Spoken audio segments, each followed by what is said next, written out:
بسم الله الرحمن الرحيم. الحمد لله رب العالمين. أشهد أن لا إله إلا الله وحده لا شريك له، وأشهد أن سيدنا ومولانا محمدا عبده ورسوله. أما بعد فأعوذ بالله من الشيطان الرجيم. بسم الله الرحمن الرحيم. يا أيها الذين آمنوا لا تسألوا عن أشياء إن تبد لكم تسؤكم، وإن تسألوا عنها حين ينزل القرآن تبد لكم عفى الله عنها والله غفور حليم. قد سألها قوم من قبلكم ثم أصبحوا بها كافرين. صدق الله مولانا العلی العظیم۔ اس آیت کا سیدھا اور صاف اور سچا مطلب یہ ہے کہ جن باتوں کی کوئی خاص ضرورت نہ ہو تو بلا وجہ ان کی کھوج میں پڑنا یہ فضول ہے۔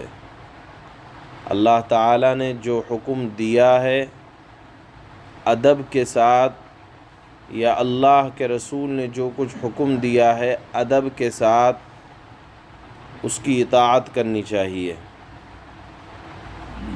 بعض مرتبہ حکم مجمل طریقے سے آتا ہے، اگر اس حکم پر اسی طرح سے عمل کر لیا جائے تو کافی ہوتا ہے، کیونکہ اگر اللہ تعالیٰ کو مزید تفصیل کرنی ہوتی تو خود قرآن کریم میں یا اللہ کے نبی صلی اللہ علیہ وسلم سنت کے ذریعے سے کر دیتے۔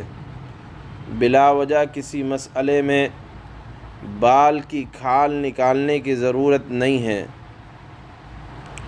ساتھ ہی اللہ تعالیٰ نے یہ بھی ارشاد فرما دیا کہ وَإِن تَسْأَلُوا عَنْهَا، کہ اگر جب تک اللہ کے نبی صلی اللہ علیہ وسلم موجود ہیں، قرآن نازل کیا جا رہا ہے، اگر تمہارے بار بار سوالات کرنے کی وجہ سے اللہ تعالیٰ کسی بات کا جواب دے دیں اور وہ جواب تمہارے حق میں ثابت اور وہ جواب تمہارے حق میں نہ آ کر کے تمہارے لیے مشکل کھڑی ہو جائے تو پھر اس وقت عمل کرنا لازم ہو جائے گا۔ چنانچہ اس آیت کے تحت حضرات مفسرین نے ایک واقعہ لکھا ہے کہ جب حج کی فرضیت نازل ہوئی تو ایک صحابی نے اللہ کے نبی سے پوچھا کہ یا رسول اللہ، کیا حج زندگی میں ایک مرتبہ فرض ہے یا ہر سال کرنا فرض ہے؟ اللہ کے نبی صلی اللہ علیہ وسلم سے ایک بار پوچھا، آپ نے جواب نہ دیا۔ دوسری مرتبہ پوچھا، آپ نے خاموشی اختیار فرمائی۔ تیسری مرتبہ جب آپ سے پوچھا گیا تو آپ نے اس سوال پر ناگواری کا اظہار فرمایا۔ وجہ یہ تھی کہ حکم کے بارے میں اصل یہ ہے کہ جب تک اللہ کی طرف سے خود صراحت نہ کی جائے کہ اس پر بار بار عمل کرنا ہوگا، جیسے جہاں بھی نماز کا حکم آیا تو اس کے اوقات گنائے اور فرمایا کہ نماز پڑھو، بار بار حکم فرمایا۔ اسی طرح زکوٰۃ کے بارے میں فرمایا کہ زکوٰۃ فرض ہے اور ہر سال فرض ہے۔ اسی طرح حج کے بارے میں صرف یہ فرمایا کہ حج کر لو، یعنی ایک بار عمل کرنے سے حکم کی تعمیل ہو جاتی ہے، اس لیے بار بار اس سوال کرنے کی ضرورت نہیں۔ اللہ کے نبی نے فرمایا، ان صحابی سے فرمایا کہ اگر میں تمہارے جواب میں یہ کہہ دیتا کہ جی ہاں ہر سال حج فرض ہے تو واقعی پوری امت پر وہ ہر سال فرض ہو جاتا۔ اس سے معلوم یہ ہوا کہ حدیث میں یا قرآن میں جو مسئلہ جس طرح بیان کر دیا جائے اس پر عمل کر لو۔ اللہ کے نبی صلی اللہ علیہ وسلم کی حدیثوں سے معلوم ہوتا ہے کہ پچھلی امتیں خامخواہ کے سوالات کرنے کی وجہ سے ہلاک ہوئیں.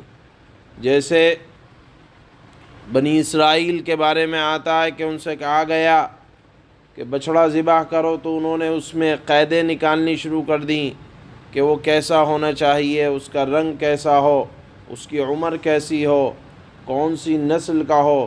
جیسے جیسے وہ سوالات کرتے رہے ایسے ایسے ان کے لیے اس کے اندر قید و بند بڑھتی چلی گئیں.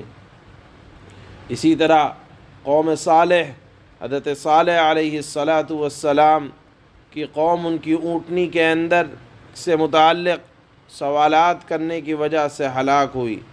اسی لیے اللہ کے نبی نے فرمایا ایک حدیث میں کہ من حسن اسلام المرء ترکہ ما لا یعنی، سب سے بہترین اسلام یہ ہے کہ لا یعنی باتوں کے متعلق سوال نہ کیا جائے. آج بھی لوگ ہیں پوچھتے ہیں کہ حضرت نوح علیہ السلام کی کشتی کتنی چوڑی تھی، کتنی لمبی تھی. ارے جس چیز کی وضاحت اللہ نے قرآن میں نہیں کی اور اس سے ہمارے ایمان میں یا اعمال میں کوئی فرق پڑنے والا نہیں ہے کہ حضرت نوح کی کشتی کا سائز کیا تھا یا اتنی چوڑی تھی، اتنی سینٹی میٹر لمبی تھی. لوگ خواہ اس کی چوڑائی اور لمبائی کو بیان کرتے ہیں. کیا ضرورت ہے جب اللہ نے اور اللہ کے رسول نے کسی چیز کی وضاحت نہیں فرمائی تو اپنی طرف سے نہیں کرنا چاہیے. اسی طرح دیکھا گیا ہے کہ لوگ